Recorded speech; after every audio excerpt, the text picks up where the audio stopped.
Sampigehalli police ಠಾಣೆಯವರು ಕೂಡ 13ನೇ ತಾರೀಕು ನವೆಂಬರ್ನಂದು ಈ ಅವರ ವ್ಯಾಪ್ತಿಯ ನೀಲಗಿರಿ ತೋಪಿನ ಬಳಿ ಇದೇ ರೀತಿ ಗಾಂಜಾವನ್ನು ಮಾರಾಟ ಮಾಡ್ತಾ ಇರ್ತಕ್ಕಂಥ ಇನ್ನೊಬ್ಬ ವ್ಯಕ್ತಿಯನ್ನು ಬಂಧಿಸಿ ಆತನಿಂದ ಸುಮಾರು 4 kg ಗಾಂಜಾ ವಶಪಡಿಸಿಕೊಂಡಿದ್ದಾರೆ. ಒಟ್ಟು ಮೌಲ್ಯ ಸುಮಾರು 2 ಲಕ್ಷ ಆಗ್ಬೋದು ಅಂಥೇಳಿ ಅಂದಾಜಿಸಲಾಗಿದೆ.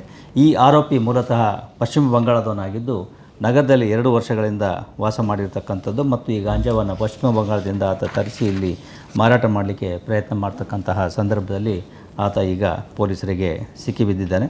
ಇದು ಏನಿದೆ ಈಗಾಗಲೇ ತಮಗೆ ಗೊತ್ತಿರೋ ಹಾಗೆ ಹೊಸ ವರ್ಷಾಚರಣೆ ಹಿನ್ನೆಲೆಯಲ್ಲಿ ಬೆಂಗಳೂರು ನಗರದಲ್ಲಿ ನಾವು ಎಲ್ಲ ಕಡೆಗಳಲ್ಲಿಯೂ ಕೂಡ ಈ ಮಾದಕ ವಸ್ತುಗಳ ಒಂದು ಮಾರಾಟದ ಬಗ್ಗೆ ಹೆಚ್ಚು ಒತ್ತನ್ನು ನೀಡಿ ಎಲ್ಲ ಕಡೆಗಳಲ್ಲೂ ಕೂಡ ಎಲ್ಲ ಪೊಲೀಸರು ಕಟ್ಟೆಚ್ಚರವನ್ನು ವಹಿಸಿದ್ದಾರೆ ಮತ್ತು ಸಾಕಷ್ಟು ಕಡೆಗಳಲ್ಲಿ ದಾಳಿಗಳನ್ನು ಮಾಡ್ತಕ್ಕಂಥದ್ದು, ಮಾಹಿತಿಯನ್ನು ಸಂಗ್ರಹಿಸ್ತಕ್ಕಂಥದ್ದು ಈ ಕಾರ್ಯಗಳು ಆಗ್ತಾ ಇದ್ದಾವೆ. ಜೊತೆಗೆ ಯಾರು ಹಳೆಯ ಡ್ರಗ್ ಪೆಡ್ಲರ್ಗಳಿದ್ದಾವೆ ಅವರನ್ನು ಕೂಡ ಬಂಧಿಸಿ ಅವರುಗಳ ಮೇಲೆ NDPS ಅಡಿಯಲ್ಲಿ ಅಥವಾ ಈ ಸೆಕ್ಯೂರಿಟಿ ಪ್ರೊಸೀಡಿಂಗ್ ಅಡಿಯಲ್ಲಿ ಅವ್ರ ಮೇಲೆಯೂ ಕೂಡ ನಾವು ಕ್ರಮಗಳನ್ನು ಕೈಗೊಳ್ತಾ ಇದ್ದೇವೆ.